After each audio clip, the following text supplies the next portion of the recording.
The dryers at Spin Cycle never sleep. They hum like a tired choir, coins chattering in their metal throats, bleach cutting the air, even with the door propped open to the rain. I tucked Theo higher against my chest, one palm over his tiny back, and fed another quarter to a washer that rattled like an old pickup on I-77. People looked without looking. You learn to hear that kind of silence, the Ohio kind, where someone says, "Bless her heart," and means everything but a blessing. I kept my eyes on the glass, turning shirts into storms, and told myself the same three things I repeat when the ground feels thin. We're safe for this hour. We've got enough quarters for one more load. I don't owe anyone a story. June's diner glowed across the street in a stubborn red neon, open all night, reflecting on the puddles like a cheap miracle, the kind of place with a Buckeyes schedule taped to the soda fridge and a lettered sign over the pie case. Coffee first. Questions later. I thought I was just killing time till the dryer finished. But then everything changed fast. Inside, the air was warm and smelled like griddle butter and peppered bacon. And the chalkboard menu had that same smudge under biscuits and gravy it always does. Two guys in safety vests sat at the counter arguing about the Browns' offensive line like it was a matter of national security. A pair of high school girls in softball hoodies shared a basket of fries, pretending not to watch me. People say small towns don't notice, but they notice everything. The bruise I couldn't quite hide, the Goodwill duffel, the baby sleeping like a promise I am not allowed to break. June wiped down a booth with the speed of someone who has done it for 30 years and still believes in the order of a clean table. "You look like rain got personal with you." "Honey," she said, not blinking at the bruise. "Sit, warm up. I'll bring you coffee and hot water for a bottle." I don't know why that almost undid me. Maybe because she didn't ask for the backstory first. Maybe because the words were practical, not pity. Theo stirred. I whispered, "We're okay," like I could convince both of us. When the coffee landed, June slid over a small stack of napkins and a smile that didn't try to fix me. "You want a short stack? On the house." I shook my head, counted cash in my head, then heard myself say, "Just toast?" She didn't push it. She just refilled the coffee like she had all the time in the world. That's when the door opened, and the weather came in with three people who didn't belong to any one story. The room got a half-inch quieter the way rooms do when Money walks in wearing boots instead of a suit. The tall one carried the kind of stillness you notice before you notice him. The woman to his right scanned the space like she had a checklist only she could see. The third man waited with the light at his back and his hands loose, not relaxed. June beat the bell with her voice. "Evening, Vale." So that was him. Ronan Vale of Vale Logistics, the docks, the warehouses by the river. The rumors you hear if you sit close enough to the Union Hall on Fish, Fry nights. He nodded toward June and toward me like he had never met either of us, and both of us mattered. "Don't worry," I told myself, smoothing Theo's hat. "You don't owe rich men eye contact." The safety vests at the counter leaned in for a better look. One of them did the thing men do when they want to make themselves feel taller. He smirked toward me and said, not quite under his breath, "Some folks don't even bother with a ring first." The other one snorted, performed a laugh for the room. I could have swallowed it. I have swallowed worse. But Theo's hand opened and closed against my shirt like he was grabbing at air, and I felt my spine find its place. I picked up my notebook, a cheap spiral crammed with numbers and dates and lines I draw when my head won't stop counting, and it slipped, caught the lip of the saucer, and the coffee tipped, one slow wave of black across a page of columns, ink bleeding into little rivers, my only clean work ruined in a heartbeat. "Damn it," I said too loud, then clapped a palm over Theo's ear. The tall man was there before the napkins could soak through, his hand steady as he lifted the notebook to keep the worst of it off the pages. He didn't flinch at the heat. "You okay?" he asked. Voice mid-range, calm, almost neighborly. The woman with him, sharp eyes, hair tight, jacket dry as if rain didn't dare, handed June a towel before June asked. "I'm fine," I said, the lie automatic but not hostile. He glanced down, not at my face first, but at the columns, dates, invoice numbers, gross, tear, net, a couple of circled weights that didn't match. He didn't smile. He didn't do that man thing where they act delighted you can add. He just nodded once like he recognized a dialect. "You balance loads?" he asked. "I balance a lot of things," I said, and let the corner of my mouth be the only joke I could afford. I thought he would leave it there. People with power love to ask questions they don't wait to hear the answer to. What I didn't expect was the way he angled his body so he wasn't between me and the door. The way he put the notebook back exactly square with the table. The way he said to June, "Add whatever she needs to mine." Like it was logistics, not charity. The safety vests rolled their eyes. One said, "Must be nice," at his coffee like it would answer him back. My chest went tight and then small. That familiar Ohio kind of humiliation that smells like wet denim and road salt. So I did the one thing you learn to do when people try to make you small. I made the world bigger. "You're short 4 pounds on your gross," I said to the loud one, nodding at the grain dust on his vest and the ticket sticking out of his pocket. "If the op noticed, they'll dock you at the scale house and say your tarp was loose. Next time check the latch on the north chute. It sticks." He blinked at me like the picture had shifted. His friend's mouth opened, then closed. The room exhaled. June bit back a grin. The tall man, Vale, I guess, didn't say good job. He didn't give me a gold star. He just looked at the ticket, looked at the grain dust, gave a single, almost invisible nod like maybe I was a person to factor, not a variable to ignore. It shouldn't have mattered. It did. "Name?" he asked, but not like he owned the answer. "Maya," I said. "This is Theo." Theo chose that moment to sigh like a 70-year-old union treasurer, and everyone within 3 tables softened by 0.5%. "Maya," he repeated, like he was putting it on a shelf where he could find it later. "If you ever want a different kind of work, nothing odd, just matching bills of lading to what comes off the barges, stop by the South Warehouse. Ask for Vale. We pay on Fridays." I almost said no on reflex. Pride is loud when you've been made small for long enough. But I thought about the coin cup at the laundromat, and the way my hands shake when I skip dinner, and the space behind June's kitchen where I've been pretending the cod is a choice. "I'll think about it," I said. His mouth did an almost smile that didn't touch the part of him that counted. "Thinking's free," he said, and stepped back so the woman with him could pay without the whole room watching. When they left, the rain had gone steadier, the kind that soaks you through and then gives you back the shape of yourself. June topped off my coffee and slid over 2 slices of pie she swore were end of shift ugly, which is how she says a gift, without making you refuse it. The safety vest found somewhere else to be. One of the softball girls came over and whispered, "Your baby's cute," like it was a secret. I said thank you like it was a prayer. I'd planned to fold the last of the warm laundry and walk back to the cot and pretend the world wasn't pressing in from all sides. Instead, I stared at the door and at the smear of coffee drying on the edge of my notebook and at the clean column of numbers left untouched in the middle of the page. I thought I was just passing through a long night, but the river makes choices for this town. It carves, it carries, it cuts new paths when old ones get dammed up. The bell over June's door chimed for a delivery, and I felt something unlock in my chest so quietly, I almost missed it. I still didn't owe anyone a story. But maybe I owed myself a shot at a different ending. June found me a bed before she found me a title. It was the top bunk in a narrow room above the diner, a place that still smelled like pancakes, even with the window cracked. She brought up a thrifted fan, a clean quilt, and one of those ancient white noise machines somebody had left behind. When it clicked on, it sounded like AM radio between stations. "You can stay a week, or you can stay till you can't stand my coffee," she said, handing me a key on a bottle opener from Cedar Point.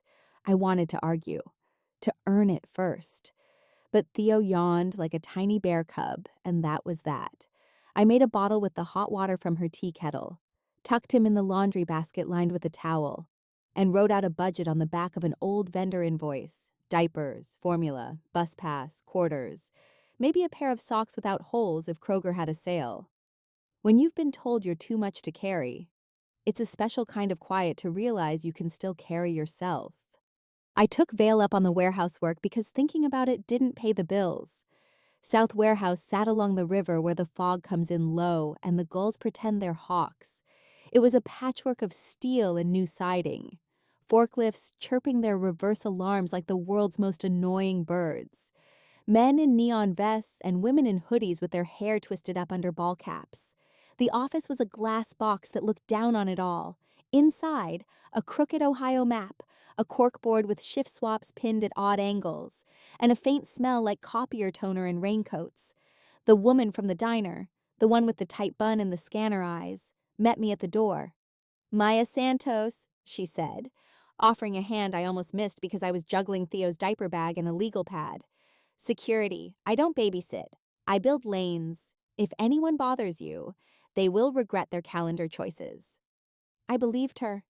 She slid a visitor badge across the counter with my name spelled right, which felt like luck. Vale said, "Start with bills of lading against Weybridge logs," Maya added. "You've got red only on the gate cams. Your desk is the one that doesn't wobble." A foreman with winter raw knuckles, Tanner, according to his name patch, stuck his head in to see the show. "We're hiring now. Outside help to count for us?" He didn't look at my face. He stared directly at the bruise like it had asked him a question. "It's matching, not counting," I said, without heat, and took the chair by the window. He huffed on purpose and left.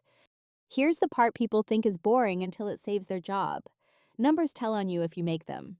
I opened a spiral and drew 3 columns: gross, tear, net, then added timestamps from the gate log, then added seal numbers from the truck manifests. After lunch, I started folding in the Weybridge CSV. Gus the Waymaster printed it for me because the system acts up when it meets a stranger, which is how older men apologize for software made during the Bush administration. Gus wore a faded Vietnam vet cap and smelled like diesel and peppermint. He called me kiddo once, caught his own voice, and downgraded it to ma'am like he was applying a brake. "You don't need me to explain this," he said, tapping the column where a run of numbers flattened out like a dead heart monitor. "But that right there, that's a story." Out on the floor, a Somali driver named Abdi set his coffee down and, without prompting, rattled off how the south gate latch sticks when it rains. His seal number matched. His timestamp did not. I waited, watched 3 days of logs march across the screen, and then I saw it. Invoices paid against night deliveries that never crossed the camera's eye. Same vendor signature block, same routing note, River 451 in the corner like an inside joke, and on the sign line, initials, EW. When you've lived with a man who weaponizes doubt, your first rule becomes don't trust the first rule. I checked what I thought I saw. Camera feed. Southgate cam had been down 3 nights last week, back up at 4:06 a.m. each time. Gate counter, no physical trips. Northgate had 2. Seal numbers?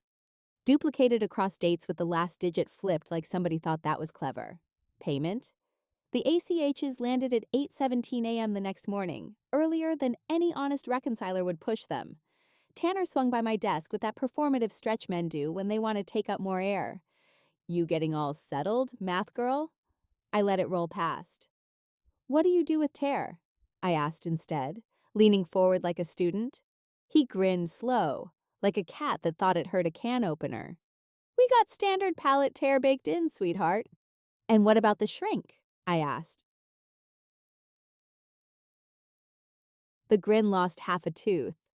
"What shrink?" "You're using a summer tear in winter," I said, keeping my voice level. "Plastic film weighs more when you wrap sloppy and wet. If your default is off by a pound a pallet and you ship 200 pallets, you just magicked 190 to 200 pounds of product into or out of nowhere. That hides things, or it pays for them." He opened his mouth. Maya cleared her throat from the doorway. just a short cough with the weight of a gavel. "If you have questions about tear policies," she said to Tanner, "you can email compliance, don't hover." He had the decency to look at his boots. Vale didn't show that first day. He sent a text through Maya, "Friday pay, W-2 if I wanted it, 1099 if I didn't." "W-2, I told her. "I'm not trying to be a ghost." She nodded like that answer made something easier for her, too. On my lunch break, I took Theo out to the loading dock where the river noise eats road noise, and I ate June's foil, wrapped grilled cheese, like it was $1,000 steak. A barge pushed against the current like somebody's stubborn uncle, and for once, the breeze didn't smell like a fight. The softball girls from the diner had drawn a note in crayon and taped it to the side of my legal pad. "You got this, with a stick. Figure baby wearing a helmet." I laughed out loud. It felt reckless in a good way. That night, I rolled the stroller through Giant Eagle, couponing like an Olympic sport, and bought a $5 pack of sticky flags because you can't build a case without color, back upstairs, with the fan turning the room into a gentle aircraft hangar. I laid out a week's worth of manifests on the floor and flagged the ones that bothered me: pink for duplicate seals, yellow for gate offline, blue for early ACH. By midnight, a pattern popped like a Polaroid. Vendor invoices bearing the same EW initials cleared clean on weeks when the Southgate camera had been down for maintenance. Look, EW could be anybody. Ethan Wright, Aaron Wallace, Evil Wizard. I wasn't going to jump at shadows just because one set looked familiar. But the initials sat heavy in my chest, the way a name can, even if you won't say it out loud. I called June to ask if she'd seen the Southgate lights out on her walk home those nights. "Twice," she said. "And once I saw a city truck parked angle-wise, like a kid hiding behind a lamppost. You be careful." "I am," I said, and meant it. Vale finally came by on the third afternoon when the sky looked like wet newspaper and everybody was cranky.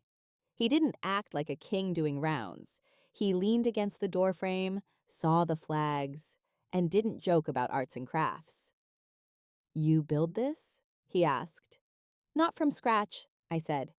"Your people keep decent records. I just asked them to talk to each other." He waited, because that's what made him different. He didn't rush the part where the truth gets shy. "I've got a set of invoices that bypass the gate," I said. "Paid fast, with seals that don't trace and tear math that gives you wiggle room. Same initials keep showing up, EW, on sign lines and on 2 vendor adjustments. Might be nothing, might be something that looks like nothing if you don't know where to look." He glanced at Maya. She didn't move except for her eyes. "If I push on this, does anyone who doesn't deserve it get hurt?" he asked. He didn't mean hurt like feelings. He meant the kind of hurt that changes a person forever. I didn't look away. "Here's my line," I said. "I'll sit in this chair. I'll add and circle and call out lies in daylight. I won't be the reason somebody's face meets a sidewalk. If that's not how you play, tell me now, and I'll go back to rinsing quarters." That wasn't a threat. It was an oath I made to myself when I left. Vale's mouth did that almost smile again, the one that lives a county over from charm. "Then that's how we play," he said.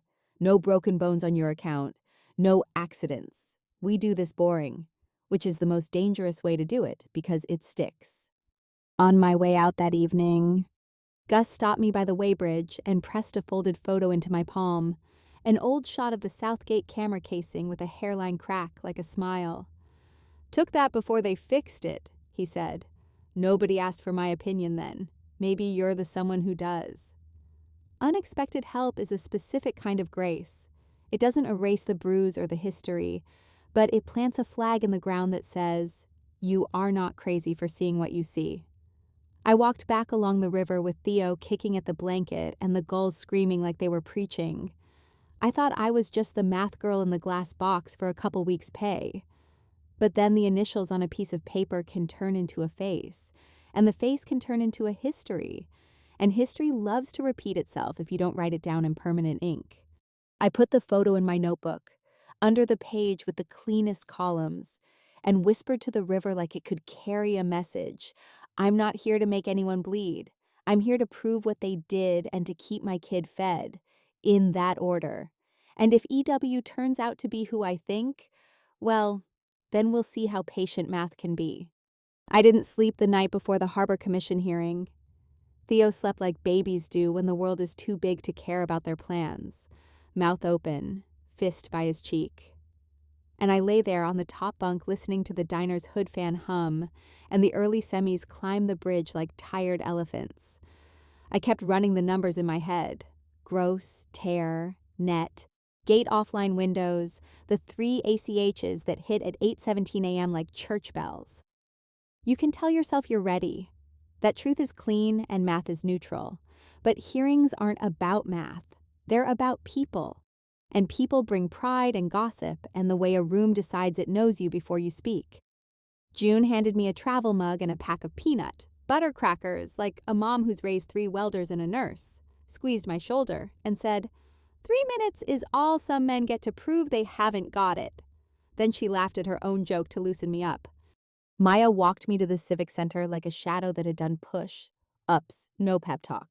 Just facts. Where to sit, who to ignore, what to do if the meeting ran hot. Don't explain your life, she said. Explain the thing. Let the thing indict itself. Vale didn't promise to be there, and then he didn't say he wouldn't, which in his world means, I'll be there, but the story won't be about me. The Civic Center had that public building smell, floor wax, old coffee, and 1,000 pep rallies. A banner for the Coleridge River Days hung crooked behind the dais. Last year's sponsors already peeling at the corners. A bank, a funeral home, Vale Logistics in smaller letters than people expected. The commissioners did their pledge and their roll call and their murmured arguments about budget lines that sounded like inside baseball to anyone who doesn't know a line item from a lifeboat. The place was full, dock workers in union jackets, business owners in shop-local tees, a few church ladies who sit through everything because democracy is a habit for them. A Channel 7 camera was pointed lazy toward the dais, the reporter checking her phone between items. Ethan Ward slid in with a half smile and a fresh shave, the kind of man who's never been told to take a number. He shook hands down a row like a congressman in a parade, clasped the police chief's shoulder, signed a program for a kid who didn't ask. He didn't see me. People like him scan rooms for threats they recognize. A woman in a burnt orange blazer sat 2 seats over from me and introduced herself sotto voce as Corinne Patel, legal aid. If you want your 3 minutes buffered by someone with a bar number. I hadn't asked for a lawyer, but I'd left rooms alone too many times to turn her down. I'm not here for fireworks, I whispered. Good, she said. I brought a fuse that burns slow. The hearing item was dressed up like it wasn't going to make anyone mad. Review of commercial access permits, gate maintenance schedules, and stakeholder concerns regarding market concentration. Translation: people think Vale's getting too much freight, and others want a bigger slice. Tanner took the mic first for concerns from the floor. He framed it like safety and fairness, then pivoted to a snipe about external consultants getting in the way of honest work. I could feel a few eyes slide my direction like I'd brought a storm cloud in my bag. Then a councilman with a square jaw and a campaign smile said the thing folks say when they want to look like they're refereeing, but they've already got the jersey on. We welcome input from all sides. Corinne rose at public comment and introduced herself cool as a librarian. I represent a resident who has asked to remain anonymous for now, she said. This resident has prepared documentation showing irregularities in invoices paid through the port that appear to bypass both gate controls and standard reconciliation. She handed copies to the clerk, 3 thick packets with tabbed exhibits that looked like they belonged to someone with a much larger life than mine. The crux, she said, is not monopoly, it's fraud. The word hit the room like someone dropped a wrench on concrete. The Channel 7 reporter stopped checking her phone. Corinne put up 3 slides on the old projector, the kind with a bulb you can hear. Slide 1 was a simple map of money, red arrows from a set of vendors to a shell LLC called Riverspan Consulting, from Riverspan to a trust account with a friendly Midwestern name and a number that looked like a birthday if you were sentimental, 040501. River 451, I said under my breath, stupidly proud of seeing the pattern in something so ugly. Slide 2 was a timeline. Gate camera offline logs overlaid with invoices paid and weighbridge runs. "You'll note," Corinne said, tapping the dates, "that the Southgate camera is down for maintenance at regular intervals." Air quotes audible without her making them. And that during those windows, weights are recorded against standard summer tear despite the ambient temperatures. The result is phantom product, either product billed and not delivered, or delivered and not recorded. Either way, someone's making money on air. Slide 3 was the one that made my hands sweat. Signature blocks, not a name spelled out, just neat initials, EW, consistently applied on vendor adjustments, authorization memos, and 2 emails where a junior clerk had sent over draft verbiage. The emails had been printed with metadata headers, by the book. "Who is EW?" a commissioner asked, faking bored and failing. "Well," Corinne said, letting quiet do its work. "The treasurer of the Police Benevolent and the Port Workers Community Fund is one Ethan Ward. He also serves, or has served, as an advisor to several of these vendors on compliance best practices. He is not the only EW in Ohio, of course, but we have additional evidence that would connect this signature pattern to Mr. Ward's accounts if the commission would like to see it in executive session." The room went somewhere between gasp and swallow. Ethan did that little laugh some men do when their mask is still on, but the elastics popped. "This is ridiculous," he said, standing without waiting to be recognized like rules were for instruments, not conductors. "I sign a lot of things. EW could be 100 people. And since when does legal aid get to smear a man's good name at a harbor hearing where I'm here to talk about equitable access?" He turned toward the camera, not the dais, and tilted his chin to the reporter like he was offering her a better angle. "This is a coordinated attempt by Vale to distract from—" He didn't finish, because Maya, who had been leaning against the back wall like the night shift never ended, stepped forward just enough to hand the clerk an envelope. The clerk looked at the chair. The chair shrugged the way a man shrugs when he realizes he's not running his own meeting. And the clerk opened it and started reading. "Attached. Please find Weybridge CSV extracts, vendor remittance advice screens, and Southgate maintenance tickets," the clerk droned. "Note, maintenance tickets are cut by city contractor J&K Electric at the request of E. Ward per email." "Let me see that," Ethan said. And for the first time his voice had an edge. The chair said, "You'll speak when recognized." And the room, God bless small towns, enjoyed that just enough to forget to be scared of what came next. Public comment is 3 minutes in Coleridge. You get a green light, a yellow light, and then a red that makes you feel like a teenager again. I didn't plan to speak. I planned to let the document stand and go home and make mac and cheese and pretend my hands weren't shaking. But then Ethan made the mistake he always makes. He looked somewhere in my general direction and said, "These kinds of allegations usually come from unstable individuals who don't understand how complex systems work." Unstable. It was like a rusty nail catching old denim. I stood before I could talk myself into staying seated. "I'm not unstable," I said, and the mic turned my voice into something bigger than my chest. "I'm tired." I heard June somewhere behind me whisper, "Amen." I kept going. "You're right about one thing. Complex systems are hard. Which is why when the Southgate camera is down on a schedule that matches a Banks Morning ACH window, and the tear doesn't account for winter wrap, that's not an accident. That's a plan. I'm not a Vale person or an anti-Vale person. I'm a diapers and deductibles person. And I can tell you the difference between a rounding error and a siphon, because I've spent too many nights in rooms that smelled like this one doing other people's math so I could pay for formula. If I'm wrong, show me. Pull the tapes I pulled. Call the vendor who signed the memos.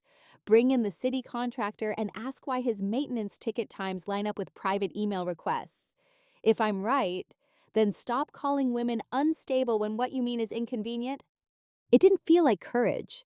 It felt like when you step onto black ice and your body has to decide to be a body again or fall. Ethan smiled at the dais, his good boy smile, and said, "This is slander," Corinne said. "Defamation requires falsity." Maya said nothing, which has more pressure in it than a yell. Vale still hadn't said a word. He was in the very back, arms crossed, eyes unblinking in that way that makes you think of floodlights more than a man. The Channel 7 reporter finally earned her paycheck. "Mr. Ward, did you request gate camera maintenance? Did you sign vendor adjustments?" She held the mic too close on purpose. Ethan took a half step, aimed his voice, and did theater. "I sign things for this city every day. I fix things nobody else has the courage to touch. If a camera goes down, I make a call. That's leadership." "Sure," the reporter said. "But did you profit?" He blinked, and something cold moved across his face like a shadow from a fast cloud. When the chair called a recess to review materials, the room didn't disperse so much as tilt on its axis.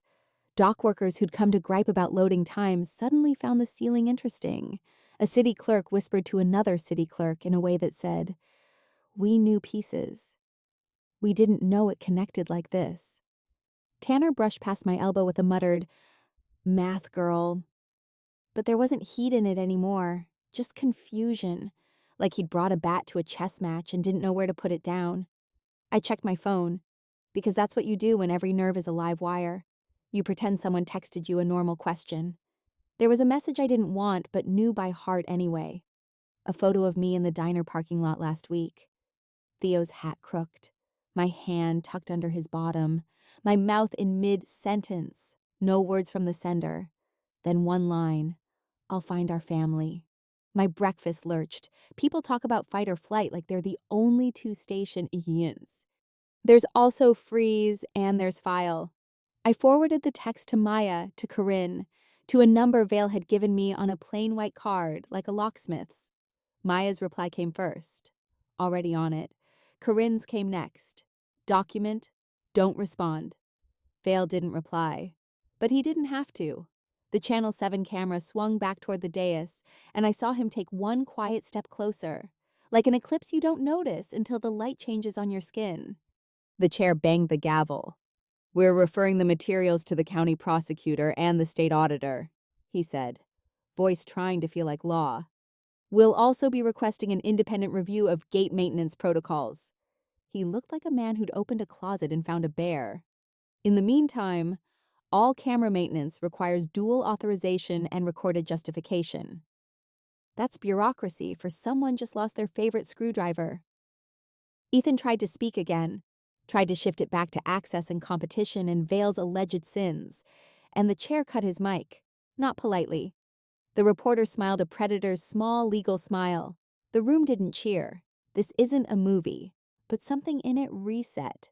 Like the first cool night after a heat wave when everyone at the gas station stands a little straighter without knowing why.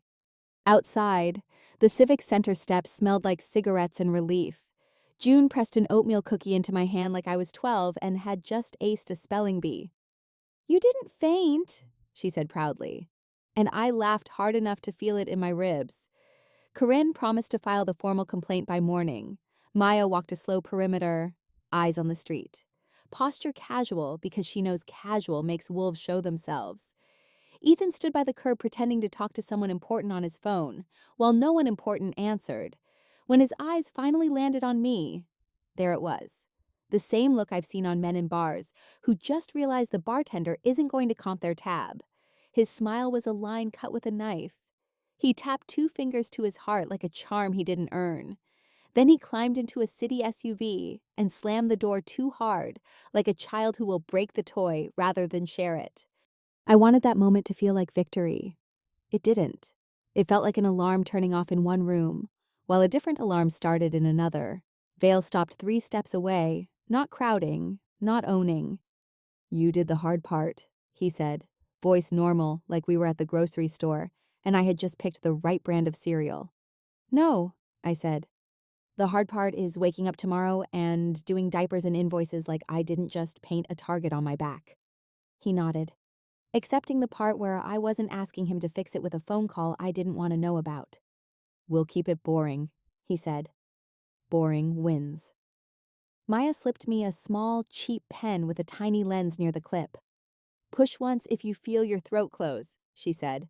"We're not cowboys. We're archivists." I knew what she meant. People who think power is a show strip it down to intimidation and noise. People who actually hold it for long stretches learn to love paper. Timestamps, policies, the dull blades that slice cleaner than rage. I tucked the pen into my notebook beside the photo Gus had given me of the cracked camera housing. I thought I'd feel small under the gray sky and the press of unsaid things. Instead, I felt, Lord help me, stubborn, not triumphant, just unwilling to go back to pretending all the little cheats are too complicated to name out loud. I'm not unstable, I said again, mostly to convince myself. I'm inconvenient. And in Coleridge, on a wet Tuesday with the river fat and the commission on recess, inconvenient turned out to be a better weapon than anyone expected. The morning after the hearing felt like waking up with a new last name you didn't ask for. People at the diner pretended to talk about football and road salt, while their eyes kept skipping back to me like a song on a scratched CD. June slid me a plate I hadn't ordered, 2 eggs and toast. Don't argue, and said, folks don't know where to put truth down when it's still hot. Let 'em burn their fingers a little. I laughed because if I didn't, I'd shake. But the laugh caught when my phone buzzed again. A screenshot of a form I knew too well. Concern for missing endangered spouse. Possible postpartum instability. Filed by Ethan Ward at 7:42 a.m. Case number stamped across the top like a smirk. The attached note said I was estranged, cognitively fragile, and influenced by local criminal elements, which is rich, coming from a man who signs his initials where the money goes to disappear. June read it once, looked at Theo blowing spit bubbles in his carrier, then set the coffee pot down with the kind of care you use on explosives. Okay, she said. I'm done being polite. Call your people. I didn't ask who she meant. I texted Maya. He's trying the paperwork route. Her reply was instant. We anticipated. Pack for 3 days. South Warehouse had a room I didn't know about. It used to be an office for a parts supplier back when everything in this county smelled like steel and overtime. Now it was a loft tucked behind a false wall, with a narrow window over the river and a kitchenette that thought highly of itself. Maya let me in with a keycard that didn't look like it belonged to me. If anyone asks, she said, you're reconciling physical counts to digital until further notice. She put a laminated sheet on the counter, numbers to call, signals to send if I couldn't talk, the code phrase if someone forced me to text. What about Vale? I asked. Not because I needed him, but because he was the only man in this town who didn't talk at me like I was a news clip. He's building guardrails where paperwork ends, she said. Don't ask more. Archivists, not cowboys. Then she did a sweep of the room like a hotel inspector from hell, installed a tiny door wedge with a metal pin inside, and showed me the button that would make the dock lights below strobe like an ambulance if I hit it. It'll ruin 5 shipments, she said, and we won't get invited to Christmas. I don't care. I thought about the cot above the diner and June's thrifted fan, and wanted to cry. Not because this was nicer, but because this was a kind of loud safety I've never been offered. Safety that doesn't apologize for taking up space. I kept working because it was the only religion I trust. I fed Theo, handed him to June for an hour. She swears babies digest better if they listen to old Patsy Cline. And sat with the monitors and the logs and the stupid sticky flags until I could hear the CSV in my sleep. That's when Gus knocked on the glass with his knuckles, like he wasn't sure he was invited to upstairs worlds. He set down a Tupperware of something he called church spaghetti and a paper lunch sack with a scotch taped USB inside. Found this in the Wayshack cabinet for micey cables, he said. Someone either hid it where nobody looks or they've never seen a cabinet. The drive had a hand-scratched label, River 451. I didn't plug it in right away. Maya's voice lives in my head now like a gumbo recipe. Don't skip steps. She scanned it on a clean machine, sandboxed it, nodded. Encrypted, she said. Password protected, won't brute, force without singing about it to the wrong choir. I rolled the phrase in my mouth, River 451. The 451 I knew, Ethan runs on vanity and Ray Bradbury quotes he pulled from a poster in a coffee shop. The river part could be anything in a town that names itself by water. Maya caught me thinking and smiled like it hurt. You're the only one close enough to guess what he'd use, she said. And the one with the most to lose if you guess wrong too loud. By afternoon, we learned how far he'd throw the smear. A caseworker from Children's Services walked into June's with a clipboard and apology eyes. She asked about Theo's feeding schedule and if I had a crib and whether I'd be open to a home safety check. June moved faster than I've ever seen her move, wiping down the counter in the absence of a throat to grab. "We are home safety checks since Reagan, sweetheart," she said. "You want to see where he naps? He naps here sometimes while his mama works, and then he naps in a legal loft with a fire extinguisher and a camera and more aunties than the women's auxiliary at First Baptist. You want to know about her mental state? She's tired. That's not a diagnosis, that's motherhood." The caseworker, to her credit, listened like she might actually listen. She wrote down names, looked at Theo's calm little face, at the immunization card I handed over like a passport, at the WIC folder organized with tabs because I carry my order with me when the world loses its own. And she said, "Okay, we'll note concerns as unfounded." She lowered her voice. "For what it's worth, we've gotten 3 of these concerned husband calls this month from men with money and good hair. We're not blind." Her card had a tiny Cavs sticker on the back. When she left, June leaned on the counter and let her jaw unclench. "Men like him treat the state like a vending machine," she said. "We just have to unplug it sometimes." Maya bumped my shoulder that night with a bottle of gas, station iced coffee, and a "you're still vertical" nod. Vale came by later. No suit, just a flannel-like weather, and a face that looked older in the warehouse light. He didn't sit. "You put a target on your back today," he said, not as a threat or an I told you, so just inventory. "I know," I said. "Feels heavy till it doesn't." He looked at the USB on the desk, then at me. "Your rule," he said. "We keep it boring. No muscle, no anonymous parking lot sermons. We bury him in process. We make the truth legal." He waited like he was asking permission to say the next part.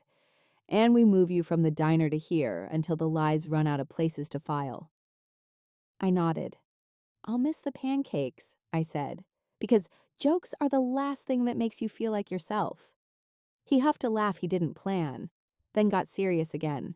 "If anyone approaches you," he said, "and you feel that old freeze, don't try to be brave, be noisy. Maya will handle the rest." He paused at the door. "You want to know what I'm doing on my end," he said. "And you don't. I'm doing it anyway. It'll show up as emails with boring subject lines. That's our kind of thunder." Ethan didn't go quiet. Men like him never do. He worked phones the way he works a room. Asked the police chief for routine patrols by the diner. Texted a buddy on the city IT crew to look into Southgate outage logs. Stirred up a group of business owners on Facebook with a post about outside agitators ruining real jobs.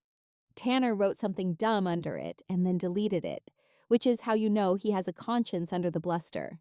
My aunt in Indiana, who hasn't called in a year, left a voicemail praying I'd come back to my senses and to the Lord, which I guess is cheaper than a plane ticket. I filed it, freeze and file. Maya adjusted the cameras at the loft, added a second route to the stairs, and put a laminated bluff sheet by the door, with fake schedules in case someone uninvited got nosy. Corinne emailed a checklist titled If When Court, with little boxes to tick for every receipt, every text, every time someone followed me 2 turns past the grocery. And the softball girls from the diner left a Sharpie note on the back gate that said, "We got your 6, with 6 little hearts," which is not tactical, but it is effective on your breathing. The last thing before midnight was small and wrong enough to make me shake. A photo pinged my phone. Me at the Civic Center, steps holding the oatmeal cookie. Mouth open, mid-laugh.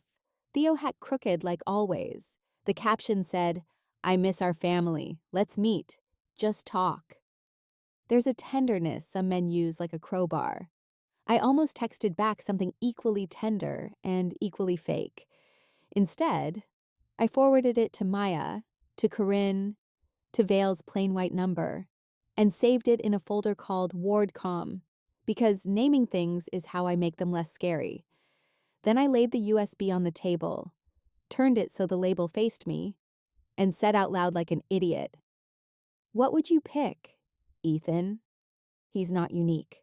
People who love control love ritual, dates, trophies, numbers that feel like talismans. He loved to crow about his first big win on the city budget, the day the council clapped for his PowerPoint. He loved that Riverday's crown his committee won for best float. He loved his anniversary like it was an award he won alone. The loft was quiet enough to hear the dock ropes creak. I wrote 3 dates down in one set of initials that aren't mine. And I felt the kind of certainty that scares you because certainty means you're about to move. I didn't try the passwords. Not yet. I slept a little on the couch with Theo on my chest, the white noise machine app hissing like peaceful rain. In the morning, we'd move our lives in a laundry basket and a duffel to a glass box over a river and call it home for as long as boring needs us to be boring. You don't chase justice in a straight line in towns like this. You braid it. Paper, people, patience, until the rope can pull a thing heavier than you should have to lift. I didn't crack the drive because I'm clever. I cracked it because men like Ethan are predictable when they think nobody's watching. He built his life out of anniversaries and trophies and civic ribbons, and he loved to fold them into passwords like charms on a bracelet. I sat in the loft with the river pushing against its banks, and Theo and a bouncer chewing a giraffe. And I wrote 3 dates on a sticky note. The night the council clapped for his first budget slide, the Saturday his River Days float won Best Community Spirit, and our wedding anniversary he treated like an award he gave himself. I tried the budget clap first. No. River Days with the year? No. Then the way he cleverly merged them for everything from the Wi-Fi to the garage keypad, RD0615-4051. The folder opened like a mouth that had been holding its breath too long. Maya didn't smile. She exhaled through her nose like a runner hitting a split. Good, she said. Now go slow. Inside, a spreadsheet labeled Consulting Adjustments Log Q3, a PDF of Southgate Maintenance Justifications, a subfolder called Donor Stewardship, with checks scanned like postcards, and a text file named Playbook. The playbook wasn't poetry. It was steps, request camera downtime through J&K Electric, site condensation and intermittent feed, shift to summer tear 2 days prior, bury in policy update, herd cats via email. Schedule night pulls through vendors A and B, approved initials only. Flip a digit on duplicate seals, rotate last position, keep parity odd. Settle via Riverspan Trust by 8:17 a.m. Team likes consistency. It read like a Little League lineup drawn in gel pen if Little League taught theft. The donor stewardship folder made my stomach turn. Not just business owners trying to curry favor, 2 sheets of courtesy samples from a doctor who should have known better, and invoices from an out-of-county pharmacy that billed misfill adjustments at hours that only make sense if your conscience clocks out early. I wanted to throw the whole laptop in the river and go back to a life where I didn't know how the gears chewed. Instead, I did what I promised myself I'd do. I built a boring, careful path. Corinne called it chain of custody for the truth. We mirrored the drive to a sterile USB, hashed it, printed out the hash like a hymn number, and walked the copy across the street to a banker Vale trusts enough to play chess with on Sundays. People think compliance is a guy in a blue tie reading emails. It's also women who missed kids' soccer to file SARs that saved towns from quietly bleeding out.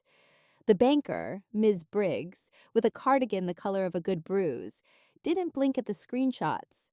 Suspicious activity reports, she said, like announcing weather. We'll file. And because I don't enjoy being lied to, we'll file fast. She didn't high-five me. She went to work. By evening, the first ripple came back across the water. A payment processor flagged Riverspan for beneficial ownership discrepancies. In English, somebody finally asked who's really behind the curtain. An hour later, the donor stewardship account went to pending verification, which is Midwest Bank for "We are not moving a dime until we can say we did not help this." Hope is a dangerous fuel. It makes you giddy, then skittish. I fed Theo, texted June to tell her I'd leave the sound machine she likes up there because the loft had its own, and stood at the glass watching forklift lights drag across concrete like patient fireflies. That's when my phone buzzed with a number I didn't recognize, and a voice I knew better than I know my own handwriting. "Maya," Ethan said, using the tone he saves for funerals and finance meetings. "You don't have to be this dramatic. Come home. Let's talk like adults." My throat tried to close. My hands tried to file. "This is me talking like an adult," I said. "If you have something to say, put it in writing where God and auditors can see it." He laughed, low. "I'll swing by. We can sort it out in person." "Don't," I said. "It won't go how you think." We hung up like two people placing dishes on a table we both planned to flip. He came just before midnight, because that's when men like him believe the world belongs to them. Maya saw him on the South Lot camera first, a city windbreaker over a sweater he wears when he wants to look soft, a hat pulled down low like a high school boy sneaking a beer. She didn't grab a weapon, she grabbed policy. She hit the dock flood to Bright, called the non-emergency line, and said the words they can't ignore: possible trespass at a commercial facility, prior threats documented, and stepped outside with a body camera lit steady blue. I stood at the top of the stairs with my stupid pen, cam in my hand, pretending to breathe. "Evening, Bunawarda," Maya said, like he'd come to the wrong backyard barbecue. "Facility's closed." He tried the smile first. "I'm just here to see my wife and child." "X," I said, from the stairs, and my voice came out clean. "Thank God." "And this isn't your place." He pivoted toward my sound like a plant toward sun. Fast enough, it made me grip the rail. "Maya," he said. "Pist, this is silly. You've made your point. I'm willing to forgive a lot if you just—" Maya cut him off the way you cut a tail off a zip tie. "Not the time, not the place. You can leave or you can pick a report." He stepped closer, and Maya's shoulder moved 2 inches, and somehow he was not closer anymore. You could see on his face when he realized he was going to have to talk to a woman he couldn't work. His voice went flat. "Do you understand who I am?" "A man on private property after hours," Maya said. "Pick a report." He lost the soft then. "She's mine," he snapped, and the camera caught it the way a net catches a fish. "Nobody touches her but me." He didn't put hands on me. He put his hands on the railing and shook it like the building owed him an apology. Maya, bless her steady bones, didn't move more than she had to. "There it is," she said, almost kindly. "Thank you." The police didn't light their sirens. This is a small town. Noise is a message. They rolled quiet, and the younger one in the pair looked like he had to choose which mentor to disappoint. Maya kept it purely procedural. "Trespass," she said. "Prior pattern of harassing communication documented by counsel. Body, cam on, facility cams rolling." The older officer, a guy who buys June's chili every Thursday, looked exhausted by the math of it. He didn't cuff Ethan. He wrote him a criminal trespass warning, which is Ohio for next time it's bracelets, and told him to leave. Ethan smirked in a made-for-TV way and said, "See you soon, kid," over his shoulder, like we were 2 teenagers breaking up after homecoming. The older cop flinched like he'd bitten a tooth wrong. No victory lap, no big cheer, just a carbon copy of a paper that suddenly meant we had something simple to stack next to the complicated pile. A recorded phrase, a warning slip, a timestamp. I slept 3 hours in broken chunks and woke to an email from Ms. Briggs with the kind of subject line that looks boring until it's not. "Account restrictions applied, Riverspan Trust." Underneath, language about enhanced due diligence and temporarily restricting outgoing transfers pending beneficial ownership confirmation. Translation: the spigot is not off, but it is stuck, and you need 2 men and a wrench to even pretend to turn it. Gus came by the way shack at dawn with a thermos and a look that said he'd watch the city SUV leave, and had opinions he'd keep between his molars. He set a hand on the rail near where Ethan had rattled it, like you pat a horse that stood too still through a thunderstorm. "I heard," he said, which in a river town is also "I saw." Then he slid a printed gate report through the gap. "South Cam didn't condense last night," he said. "Funny how that works." I nodded and ate a spoonful of church spaghetti cold out of the container because my hands were shaking and protein is a decision. Maya watched the lot like a hawk who also schedules dentist appointments and texted me 3 words. Keep it boring. I did. I added the trespass warning to the folder. I clipped a still of his "nobody touches her" line under it with a note that said context. Attempted entry. Time 23:42. Officer Peters present. I sent Corinne the mirrored drive hash in the playbook doc with only the part she asked for. Because prosecutors are like bakers, and you don't throw in nutmeg for flair. I answered a CPS follow bud up call with yes ma'am, and the exact weight of Theo's last pediatric visit like I was reading a weather report.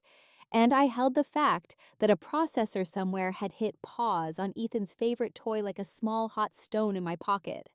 I wasn't interested in watching him burn. I was interested in watching the system say no and keep saying it until his tricks were just useless. By afternoon, the group text with the softball girls pinged. They froze his community fund. Heard it from my aunt who works at the clerks. I don't know if the aunt really works at the clerks. I do know gossip beats press releases every time. Vale showed up at shift change and didn't come up the stairs. He stood on the floor, looked up through the glass, and tipped his chin once like a coach after a clean inning. No speeches, just that one nod, which somehow said we move the same way tomorrow. I thought revenge would feel like fireworks. It felt like paperwork and a gate that didn't conveniently break, and a man having to use the front door like everybody else. Controlled anger isn't cinematic. It's the discipline to let 1,000 small mechanisms click into place until the only thing left for a bully to push on is his own reflection. I strapped Theo into the carrier and walked the catwalk above the dock, counting steps because it helps. At the end, I stopped and let the river noise climb up to where we stood. We're not here to make a scene, I told my kid, maybe myself. We're here to make a record. And for once, the record felt like it might outlast the noise. They dressed up the river like it was prom night, white tent, borrowed chandeliers, centerpieces full of baby's breath, and those blue mason jars every Midwestern fundraiser thinks are classy. The banner said Co-Al Ridge River Renewal in a font that belongs on bank calendars. June made me borrow a dress from the back room, navy, stretchy, forgiving, and curled a piece of my hair with the same concentration she uses when she flips pancakes. You're not going to woy, she said, pinning my thrifted earrings. You're going to witness. Theo stayed upstairs with Mrs. Lafferty, who raised 5 boys and laughs at the concept of sleep schedule. Maya did a slow lap around the tent before the speeches, chin tucked, eyes everywhere. She looked like a mom at a playground, clocking the kid on the high slide and the one eating sand. Only here the sand had name tags. Vale arrived late and stood near the back where the tent opened to the water, not trying to be noticed and failing. If this were a movie, he'd rescue me with a line that made the room blush. In real life, he said, "If you want a line to the exit, stand here." And I did. Ethan was in his element. Dark suit, tasteful tie, that church greeter smile that says you're already lucky to be standing near him. He worked the donor tables like a man who'd invented philanthropy, told the bank VP's wife that her shoes were a triumph, and thanked the Rotary for keeping our anchors in place, which isn't a sentence but plays well under string lights. He didn't look toward the back. He didn't have to. People like him feel cameras more than eyes. A local councilman kicked off the program with blessings and buzzwords, and then, because Ohio is Ohio, and October is Domestic Violence Awareness Month, they layered in a moment for survivors. You could feel a few men shift, the way people shift when a song they don't know comes on. June was on the program to introduce the dessert auction. Her pies always go for silly money, but when the MC said her name, she reached into her apron pocket like she was pulling a spatula and came up with a folded letter. She didn't clear her throat. She's done clearing her throat for men. I was asked to say something sweet, she said into the nice mic, but sweetness won't do here. Some of you know me from nights when you were too tired to cook. Some of you know me because you bring your kids for pancakes when they strike out at T-ball. I'm not here to name names. I'm here to name behaviors. The tent thinned to a hush you could bounce a quarter on. June read the letter I wrote, and she edited and a legal aid attorney blessed. She read about a cycle without using the word cycle, about the way unstable gets thrown like a brick at women who have the nerve to tell the truth, about marriages that look like community service on Facebook and look like triage behind a bathroom door. She read how money is a leash, how spreadsheets can be knives, how some men in this town put on their good voice for microphones and save their bad one for when the house fans turn on. She didn't point. She didn't spit. She let the words sit like a plate in front of every table and dared them to see who ate. Ethan moved first. "I'm sorry," he said, cutting in before anyone asked him to. "With respect, this is a celebration of renewal. We have real work to do on our river and our roads. Let's not hijack this for personal drama." He chuckled like he'd rescued the room from a storm. That's when the room answered him, not with boos, but with 1,000 little taps and buzzes. Donor phones lit up in waves like someone had dropped a stone in a dark lake. Alerts from banks. Emails from processors. Those polite push notifications that say a lot with almost no words. Merchant account temporarily restricted pending review. Beneficial ownership requires update. Transaction declined. The volunteers at the iPad stations stared at their screens and tried to run cards again, like maybe the machine had gotten shy. The bank VP checked his wife's shoes and then his phone, and then the exit. A councilman's teenager, who'd been drafted to work the coat check, whispered, "Dude," to no one. Maya didn't smile. She leaned her shoulder against a tent pole, like she'd been waiting to lean on something for days. The MC tried to keep the train on the tracks. "We'll, take a short break while we sort a technical issue," he said, which is how adults say, "the hamster fell off the wheel." The Channel 7 reporter, who came for crowd shots and sound bites and got a front, row seat to something story-shaped, turned on her camera light and pivoted faster than any man in a tie. "Mr. Ward," she said, because she had already threaded her way to him without stepping on a toe. "Your fund's payment portal appears to be suspended. Any comment?" Ethan didn't go red. He went pale the way some men do when they realize charm is not a currency in every store. "This is a glitch," he said. And there it was. The first crack in the lacquer. My team will..." He gestured toward a young staffer in a blazer who looked like a child pushed on stage for a piano recital they did not practice. The staffer said nothing, because he had 10 notifications on his phone, and all of them said different versions of no. He turned the iPad around and showed Ethan the front. "Account under review." Ethan set his jaw in a way that used to mean "I'm in control," and now meant "I want my bottle." He looked toward the back, toward the water, like the river itself had betrayed him. That's when the projector, set up for the silent auction slideshow, clicked to the DV awareness slide the committee had agreed to run because optics matter. The slide wasn't graphic. It was a single still frame, a door with a splintered jamb and a hand caught mid-shove timestamp in the corner. No faces. Half the room would have let the image slip past if the universe hadn't decided timing for us. June. God love her. Put her hand on the mic stand to keep herself from shaking and said, "We don't name names, but some of you recognize that bathroom.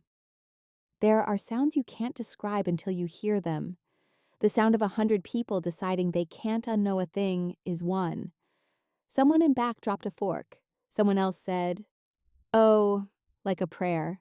A woman in a sequined jacket set her wine down so carefully it looked like she was disarming a mine. The Channel 7 reporter didn't pan to the screen. She panned to the crowd and let their faces tell the story. Ethan did what men like him do when the mask slips. He reached for a new one. "This is disgusting," he said to the MC, to June, to the general air.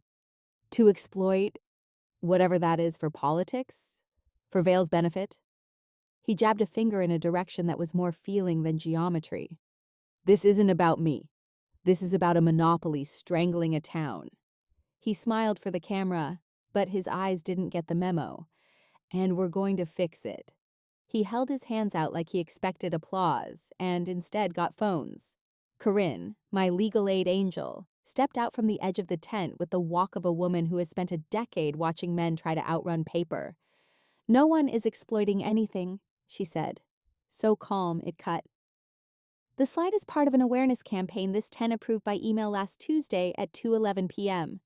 The payment suspensions are courtesy of institutions doing their jobs. And the photo is one of many documents the court will review to decide whether your community fund is a laundromat with better lighting. She didn't raise her voice. She didn't need to. She had receipts, and she had the look of someone who knows that boring is lethal when you apply enough of it. People didn't shout. People didn't storm. Coleridge does a different kind of justice in public. The bank VP's wife touched 2 fingers to June's arm and said, "Thank you," like she was saying it in a church. A firefighter I know from the diner took out his wallet and slid cash toward the volunteer, then laughed without humor when she shook her head and showed him the iPad again. "Keep your money," June said into the mic, breaking script because she never liked scripts. "Take your wives home safe. Take your daughters home safe. If you don't have that, fix that first. The river will wait a night." The tent breathed. That's the only way I know how to describe it. It exhaled something it had been holding since somebody sent the first email asking for a moment for survivors. And then it inhaled something like resolve. Ethan tried one more swing, because of course he did. He stepped toward the mic with his hand out, palm up like he was owed plastic and attention. Maya moved without moving, a shift of weight that put her squarely between him and the stand. "Not the time," she said. "Just for him." He glared at her like he could fire her from a job she didn't work for him. When he turned and caught Vale's eye across the room, something happened I didn't expect. Vale didn't glare back. He didn't flex. He shook his head, slowly, once. It wasn't a threat. It was a refusal to play the wrong game. Ethan made the smallest sound, the kind a kettle makes before it goes full whistle.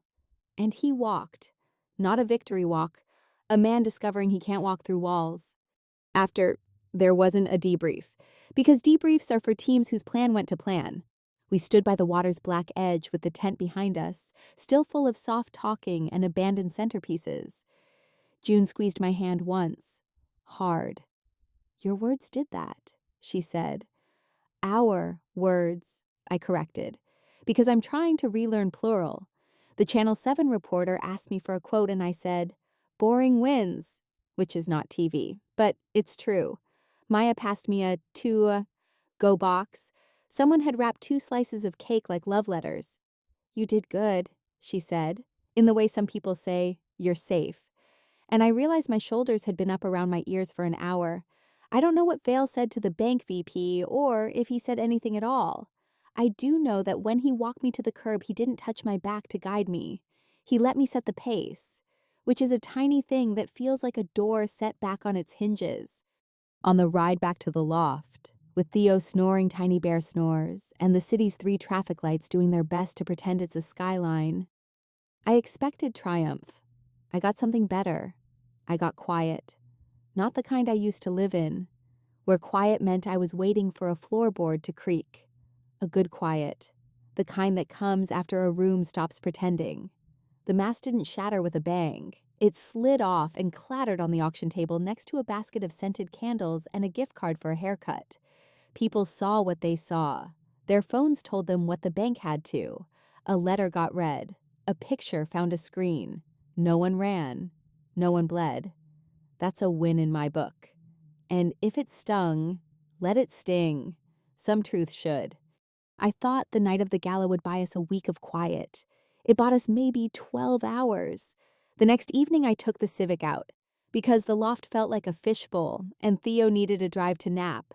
Some babies get rocked. Mine prefers potholes. I did the loop locals do when they need to think. Down River Street, past the bait shop, over to the ball fields where the high school lights hum even when nobody's playing. Then back along the flood wall where somebody's spray painted "Go Bucks" 20 years ago, and no one's bothered to scrub it off. I just turned by the feed store when headlights hit the rear view too fast and too close.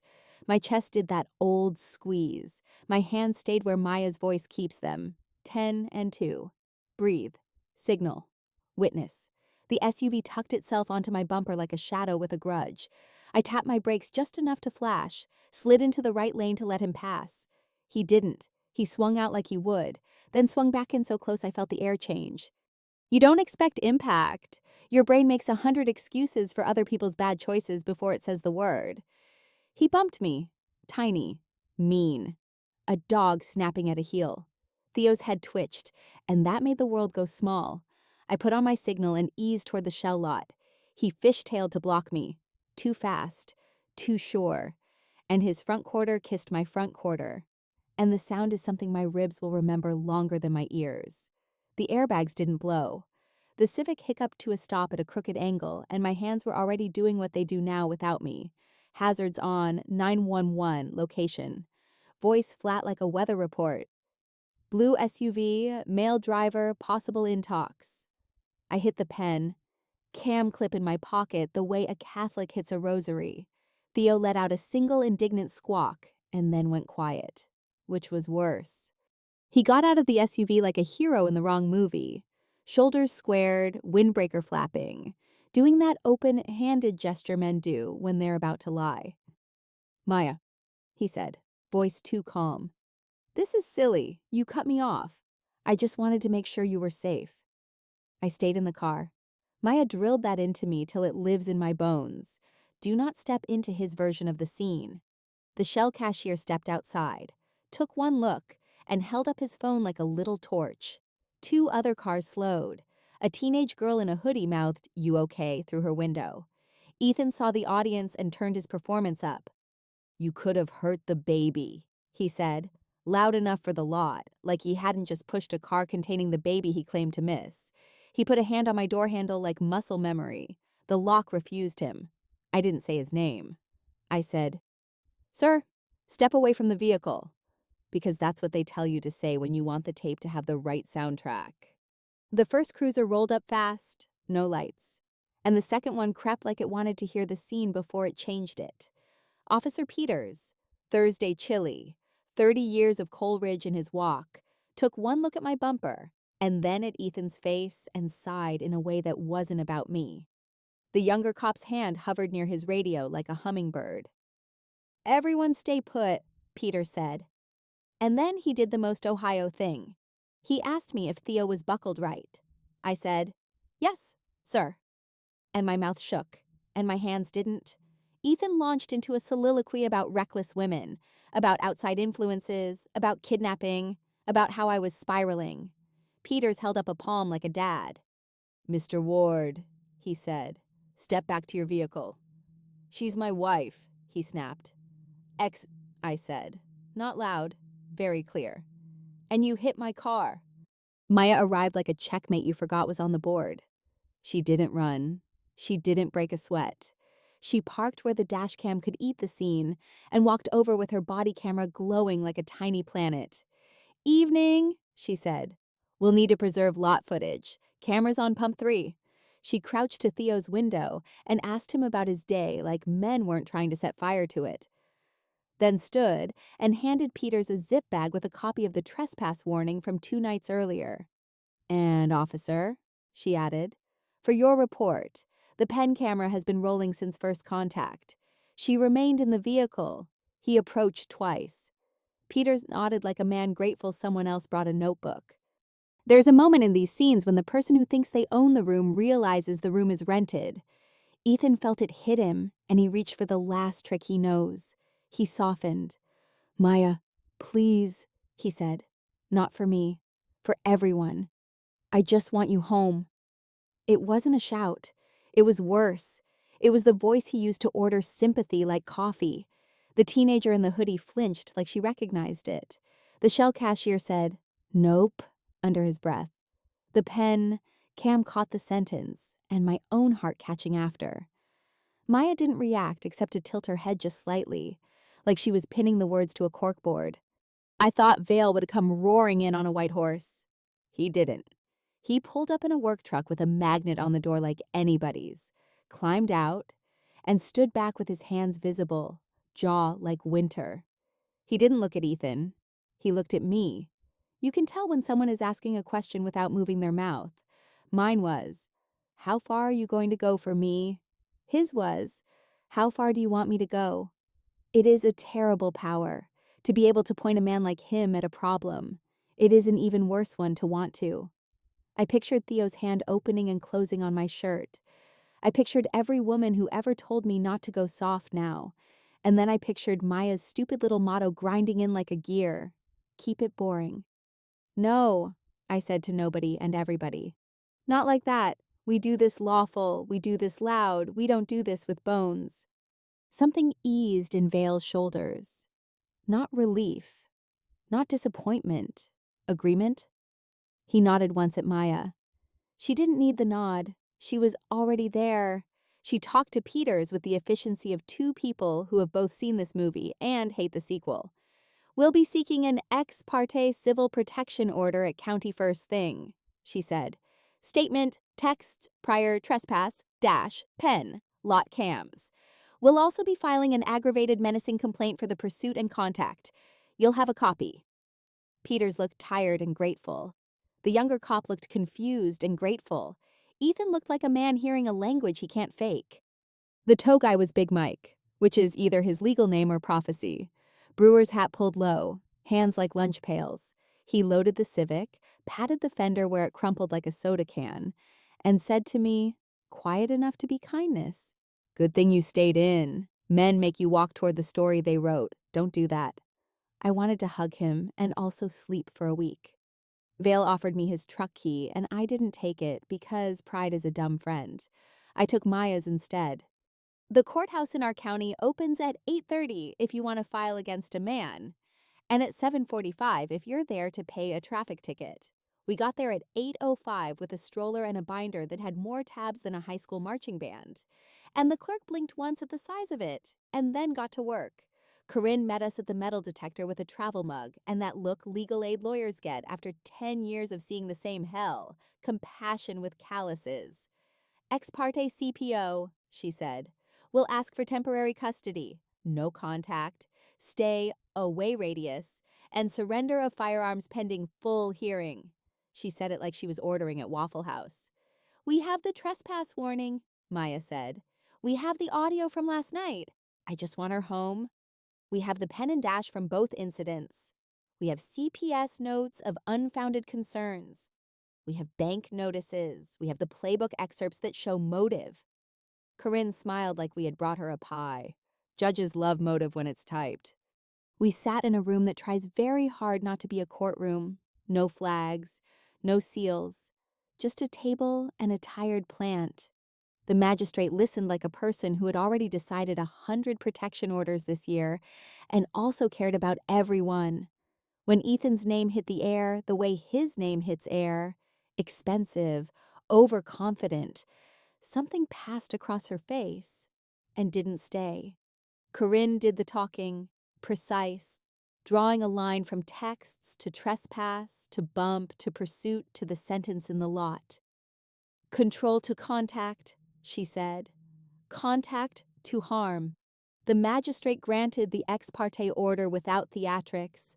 Full stay, away, no calls, no text, no third, party messages, 500 feet from me, 500 feet from Theo, 1,000 from the warehouse and the diner. Firearms to be surrendered within 24 hours. Hearing set in 10 days. The paper came out of the printer like a small, clean miracle. It didn't fix the dent in the Civic. It put a wall around the part of the world that breathes. Serving a man like Ethan is a sport. Peters did it himself. Bless him. Because sometimes an old cop wants to put paper in the hand of the kid who thought rules were decorative. They served him at his office where he couldn't pretend he was too busy being a good citizen to take the envelope. He signed the proof with a flourish like a prom king and said, loud enough for someone to hear. She's hysterical. Because he doesn't know another word. 10 minutes later, he texted me a heart. Maya had my phone mirrored. Thank you, she said, deadpan. That's violation number 1. Violations stack like bricks if you're patient. He drove past the loft a little too slow. Camera caught him.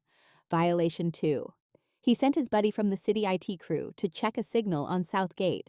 Maya walked him back to the curb with her eyebrows. Violation 3. He left a voicemail that was just his breathing for 31 seconds. Corinne filed it with a stick. It that said, creep counts. Violation 4. The county prosecutor, who I'd only ever seen at parades, called Corinne to say he'd been waiting for a spine to hang charges on. "We'll start with violation of a protection order," he said, "which is a misdemeanor until it isn't, and go from there." Maya kept building the civil side. Wage claims for the dock workers, the summer tear cheated, a complaint to the AG on the doctor's courtesy samples, and a quiet, ugly package headed to the state board that oversees pharmacists. None of it was romantic. All of it was revenge of the only durable kind. Ethan finally did the thing that gets men like him in handcuffs. He couldn't not show up where he was told not to. He parked at the diner at lunchtime, because that's when the most eyes would be there, and tried to play it cute by ordering a BLT like he hadn't brought his own storm cloud.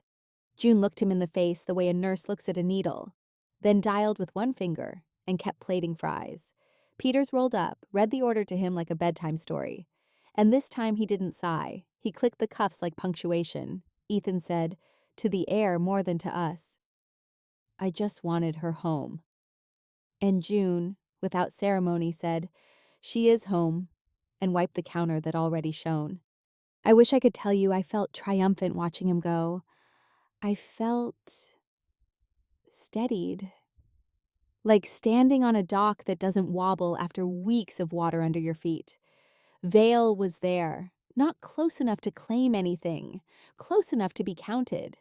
He looked at me, and I looked at Theo, who was drooling on a teething ring shaped like a state of Texas for reasons none of us understood. And I said it out loud for both of them. For Maya, for June, for the teenager in the shell lot whispering, "Are you okay?" For the clerk who slid me the order like a sacrament. "We keep it boring," I said. "We keep it legal. We keep it ours." Vale nodded like a vow. Maya slid a manila folder across the table. New tabs, color, coded. Next steps lined up like teeth in a zipper. "This is what winning looks like," she said. Not smiling, not cold. "No fireworks, just records that don't blink." And for the first time in a long time, I believed her. The courthouse looked like every county courthouse in America. Brick that's seen 100 winters, an eagle that needs a power wash, a foyer that smells like hand sanitizer and nervous sweat, and still my knees went a little loose when we walked in. June had Theo in a sling because he sleeps best heart to heart. Maya carried the binder like it was a newborn. And Vale took the seat in the back corner where a man can see the exits without being the story. Corinne found us with that calm she keeps in a thermos and said, "It's procedure, not theater. We stick to the record." Ethan came in wearing county orange under a sports coat, like he could dress the charges back into meetings. Chin up, cuff just tight enough to remind him what room he's in. He looked for me and found the magistrate instead. The prosecutor laid it out without adjectives. Violations of the protection order, plural, tampering with records, theft in office tied to the community fund, menacing, the whole grocery list, and then handed up the boring weapons we spent months sharpening: lock cams, pen, cam audio, emails, maintenance tickets, bank notices, the playbook doc with its stupid gel, pen bullet points. Corinne didn't sling speeches. She made dots and connected them. When it was my turn to speak, my mouth wanted to run, to explain us all into kindness. But I kept it to the thing and to Theo. "I want quiet," I told the judge. "I want my son to learn the river is for fishing and fireworks, not for hiding. I'm not here for revenge. I'm here because paper is the only hand that holds in rooms like this." I could feel Vale not looking at me, which is how he respects you, and Maya's hand on the back of the chair, which is how she tells you you're not going to fall.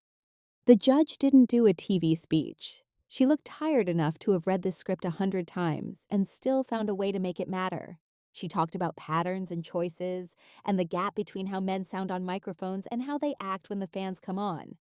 She granted me sole legal and physical custody of Theo, ordered no contact by any means pending review, made the temporary order permanent for 5 years with a radius that turns most of our map into no go for him, and set restitution that will take a long time to count if he ever gets to counting. On the financial crime, she kicked it to sentencing, with numbers that sounded like seasons, not weeks. On the violation, she looked him dead in the face and said, "You do not get to reframe control as love." Ethan tried to do the shrug and couldn't find his shoulders. When it was over, the paper came out of the printer warm, and I signed my name not like a battle cry, but like a woman paying a bill she's been carrying since her body figured out fear. Outside on the steps, Coleridge did what it does. Half the town pretended to be on their phones while watching. The other half brought casseroles with their eyes. Officer Peter shook my hand like he meant, "You're clear," not "congrats." The Channel 7 reporter asked for a quote, and I gave her the only one I've got left. "Boring wins." Maya exhaled for what felt like the first time since spring and said, "Okay, next pieces," which is love in her language. Vale didn't fill the air, he let it settle.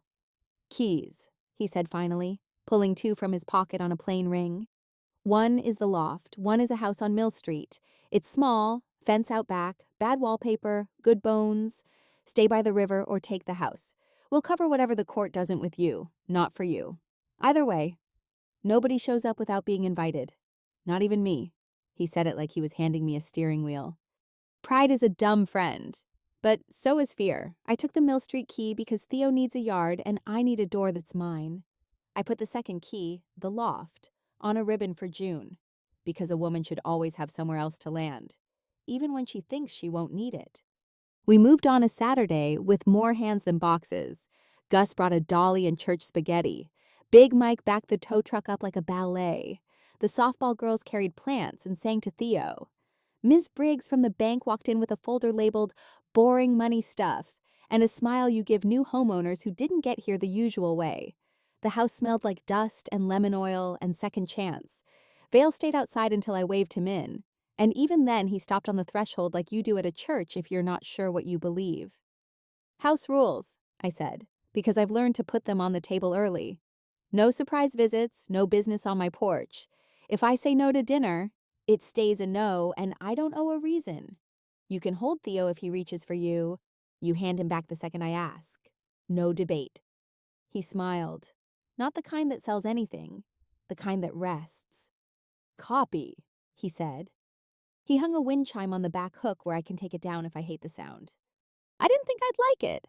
Turns out the little tin river it makes at dusk is a sound you can build a life under. June decided the diner needed a ledger corner, 2 nights a week. Women who want out of messes bring their piles of mail and we sort them without shame. We teach budgets on napkins and how to read a pay stub and how to ask a bank a question without apologizing first. Ms. Briggs comes when she can and translates compliance into English. Maya does safety talks between refills, what to save, who to CC, how to file without feeding the fire. The teenager from the shell lot shows up and tutors a little boy on fractions with fry baskets. A mom from the other side of town who used to think June's coffee tasted like burnt dirt brings scones and laughs that she was right. We put a small sign by the pies that says "Boring wins," and people point at it and grin, and I swear I can breathe deeper in that room than I do anywhere else in Ohio. The town did not crown us heroes. It did something better. It folded us in. The men who used to look through me look at me now, not like I grew 10 feet, just like I'm a person who might have something to say about tear weight. The River Days Committee asked if I'd help audit the float budget, and I said yes if we put in a line for earplugs for toddlers. Maya took a vacation day, which none of us believed until she sent a photo from a lake with her feet up and her phone off. Vale keeps his promise in small, annoying ways. He texts, "Coming by to fix the fence at 4," and if I say no, he texts back 10:04, and that's the end of it. He never walks into a room with Theo in it without asking, "May I?" And I never knew a 2-syllable question could put my heartbeat back where it belongs. On Theo's first birthday, we didn't do a Pinterest thing. We grilled hot dogs in the backyard, stuck a candle in a grocery store cupcake, and let him smash it like a tiny king. June cried and blamed the onions. Gus taught him to clap on beat. Ms. Briggs brought a savings bond because she is exactly that woman, and I love her for it. Maya stood guard over the cooler, like someone might steal the good ice, and Vale knelt in the grass in a flannel he probably overpaid for, hands open, letting Theo crawl into his lap when he was ready.